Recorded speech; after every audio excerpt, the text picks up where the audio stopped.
Hello students, आज की इस वीडियो में आज मैं कक्षा 11वीं वाले विद्यार्थियों को प्रश्नावली 18.3 के प्रश्नों को बताने वाला हूं। तो चलो शुरू करते हैं 18.3 के प्रश्नों को।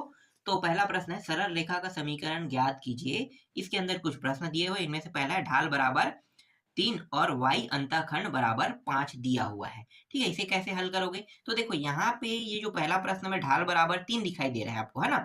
ये ढाल का मतलब होगा m का मान, है ना। तो m बराबर मैं 3 रखूंगा और y अंतःखंड दिखा है, y का मतलब y अंतःखंड मतलब c का मान है। तो c का मान कितना है? 5। तो यहाँ पे जब मैं इसे हल करूंगा तो हल m बराबर कितना रखूंगा? 3, है ना। और c बराबर कितना रखूंगा? c बराबर 5 रखूंगा। ठीक है, पहला प्रश्न है।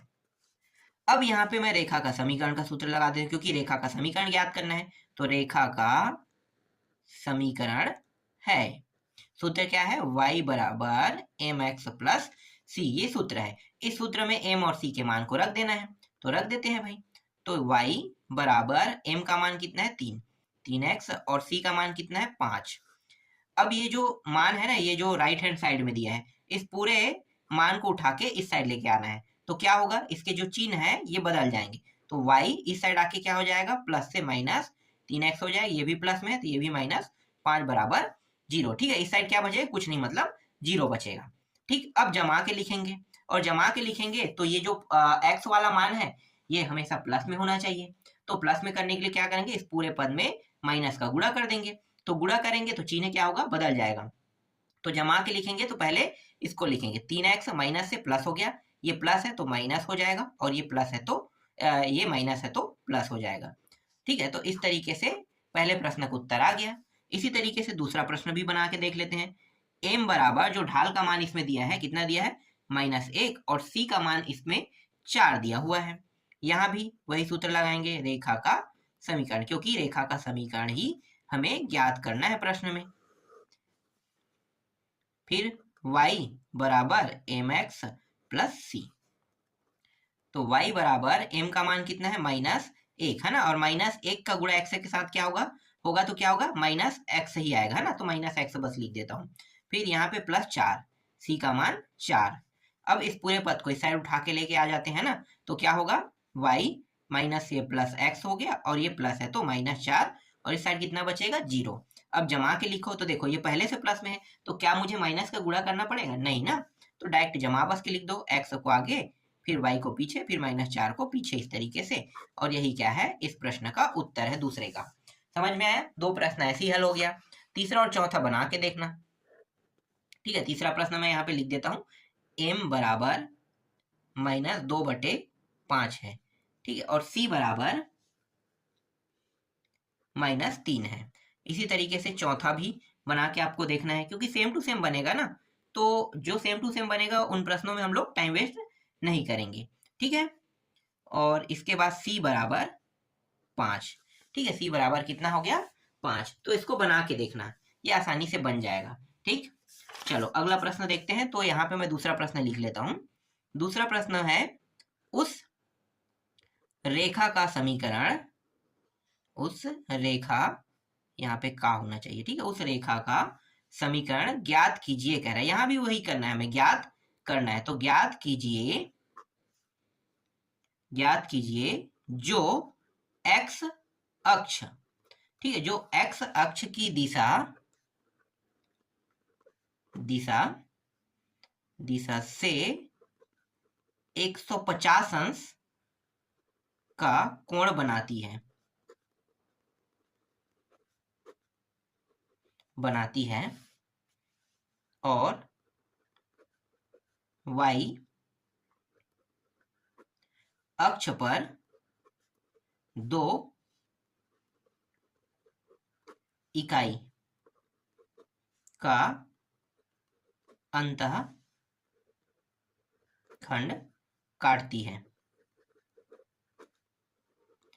ठीक है, अंतःखंड काटती है। चलो अब इसको हल करते हैं। देखो यहाँ पे ये जो दिया है ना 150 है, ये थीटा का मान है।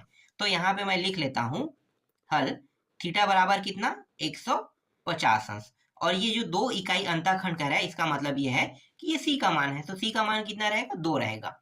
देखो m अभी भी यहाँ पे नहीं आया है ना, ढाल कहीं पे भी नहीं कहा है, तो ढाल का मान हमें क्या करना पड़ेगा, निकालना पड़ेगा।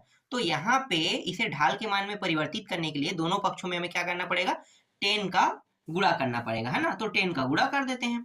तो देखो 10 और ये थीटा, पहले से 10 थीटा हो गया, यहाँ भी 10 करेंगे तो 10 150 अंश हो गया। ठीक है, 150 अंश का मान आपको पता है क्या, पता है तो डायरेक्ट लिख दोगे, नहीं पता है तो क्या करना है आपको, नहीं पता है तो 10 150 अंश का मान अगर नहीं पता है तो इसे दो भागों में लिखना होगा।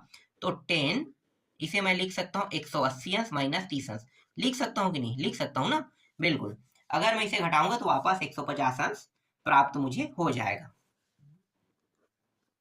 ठीक है, और ये जो टेन थीटा है इसी को हम क्या कहते हैं, ढाल या एम भी बोलते हैं। तो डायरेक्ट अब मैं इसे एम में परिवर्तित कर देता हूँ। ठीक है, ये टेन थीटा बराबर मैं क्या रख सकता हूँ, एम रख सकता हूँ। ठीक है, मैं पहले ही आप लोगों को बताया था कि एम और टेन थीटा एक ही है ना। ढाल प्रवणता जैसे एक है, प्रवणता कहता है तो भी आपको ढाल ही समझना, ढाल कहता है तो भी आपको प्रवणता समझना है ना। तो दोनों एक है, इसी तरीके से टेन थीटा और एम दोनों एक ही है।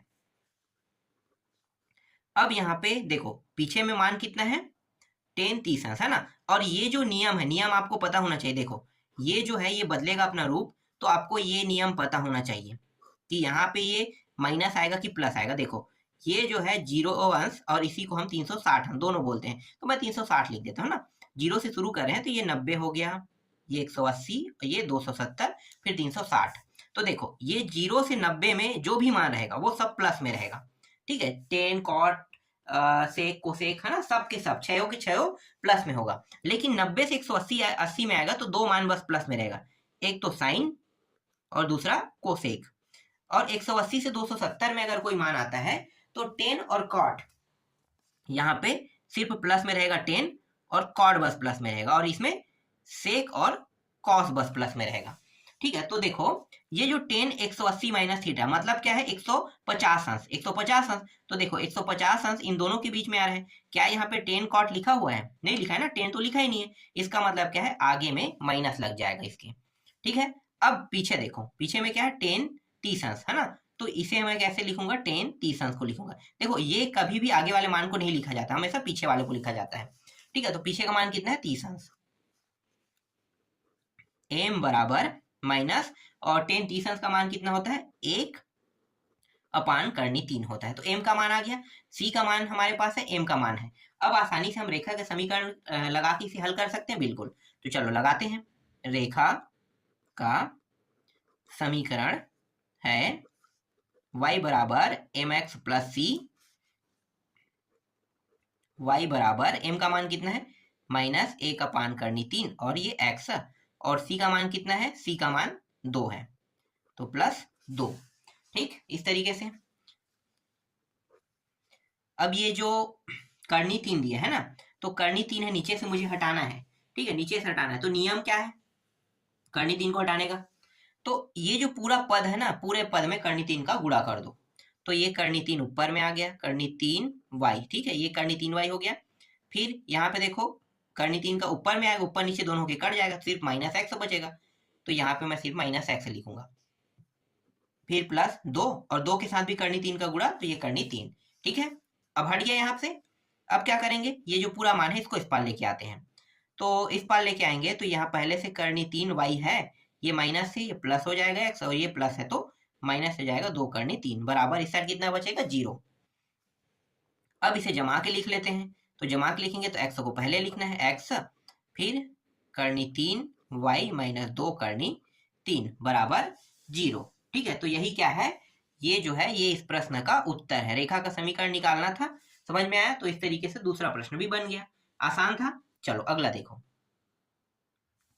देखो तीसरा प्रश्न, उस सरल रेखा का समीकरण ज्ञात कीजिए जो x अक्ष से 10 माइनस मतलब 10 माइनस 1 है ना दिया हुआ है, और 3 दिया हुआ है का कोण बनाती है, तथा y अक्ष से उसकी ऋण दिशा में 4 इकाई का अंतःखंड काटती है। देखो ये ऋण दिशा में कह रहा है ना, ऋण दिशा में मतलब मैं आपको यहीं पे थोड़ा सा बता देता हूँ। देखो थीटा बराबर कितना होगा, थीटा बराबर ये रहेगा है ना, ये पूरा मान मुझे रखना होगा। तो 10 माइनस 1 मतलब घात 1 है, और ये 3 है। ठीक, और c का मान कितना रहेगा, ये y अक्ष में ऋण दिशा में कह रहा है, मतलब -4 रहेगा है ना, तो सी का मान कितना हो गया -4। अब यहाँ पे इसे टेन थीटा के रूप में लाना है मुझे, टेन थीटा के रूप में लाना है। तो क्या करूंगा मैं, टेन का दोनों पक्षों पे क्या कर दूंगा, गुणा कर दूंगा। ठीक है, तो टेन का गुणा कर देते हैं। तो चलो थोड़ा सा है यहीं पे कर देते हैं। तो थीटा दिया हुआ था ना, तो टेन थीटा बन गया और ये टेन हो गया, और पहले से क्या था, टेन माइनस 1 3 घात, और ये 3 दिया हुआ था ना। आगे बस इसे हल करना है। तो आप सभी को पता है टेन थीटा का मान कितना होता है, एम होता है ना, मतलब इसे हम प्रवर्तक ढाल दोनों कहते हैं। और ये टेन, और ये देखो इसमें प्लस घात इसमें माइनस घात, तो क्या हो जाएगा, प्लस माइनस घात कट जाएगा, सिर्फ बचे कितना, 3। तो एम का मान कितना आया, 3 आया। अब रेखा का समीकरण का सूत्र लगा दो, तो डायरेक्ट लगा देता हूं मैं, y बराबर एम एक्स प्लस सी। तो y बराबर m का मान 3, x और c का मान कितना है, -4। इसको पूरा को उठा के इस साइड लेके आते हैं, तो ये हो जाएगा y -3x प्लस 4 बराबर 0। फिर ये जो माइनस में है ना 3x, तो x वाला मान माइनस में है, तो क्या करें, पूरे पद में माइनस का गुणा कर दो और जमा के लिखो। तो ये प्लस में हो गया, ये प्लस में है तो ये माइनस में हो जाएगा, ये प्लस में है तो ये भी क्या होगा, माइनस में हो जाएगा, बराबर 0। यही क्या है, इस प्रश्न का उत्तर है। तो इस तरीके से देखो बहुत आसानी से आपका तीसरा प्रश्न भी बन गया। ठीक है, चलो अगला प्रश्न देखो।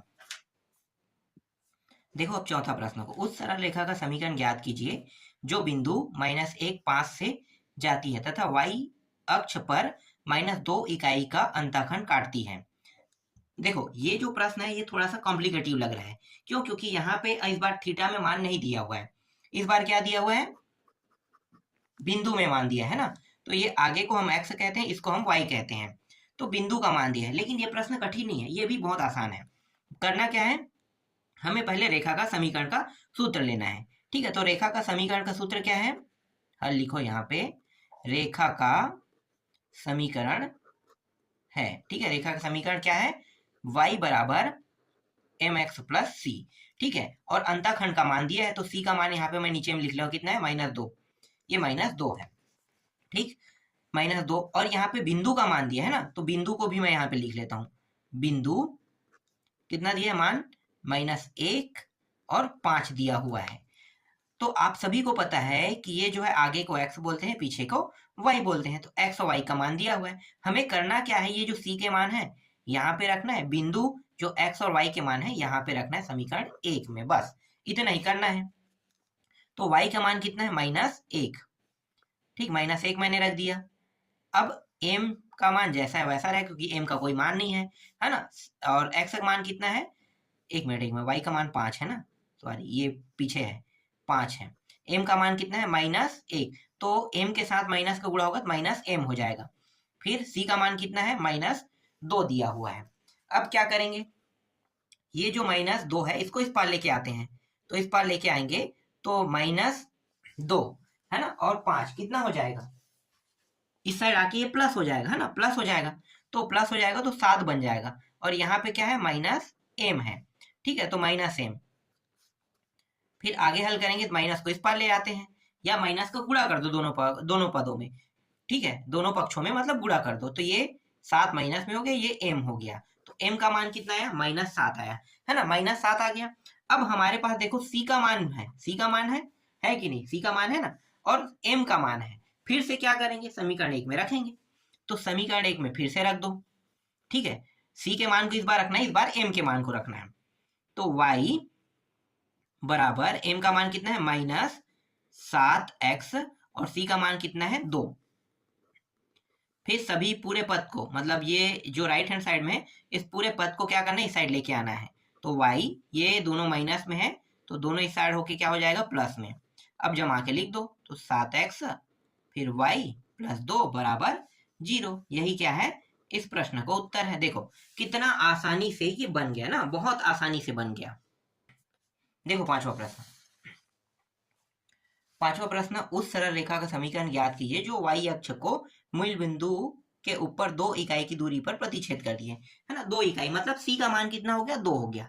ठीक है, c का मान निकल गया, तो यहाँ पे मैं लिख देता हूँ, यहाँ पे हल करेंगे तो c बराबर 2। ठीक है, आगे क्या कह रहे हैं, तथा x अक्ष की धनात्मक दिशा से 30 अंश का कोण बनाती है, मतलब थीटा बराबर कितना है 30 अंश। अब इसको निकाल लोगे, है ना, 30 अंश में मान कितना होता है 1/3, तो आसानी से आप हल कर लोगे ना। तो इसको मैं छोड़ देता हूँ, ठीक है, ये आप लोग बना लोगे।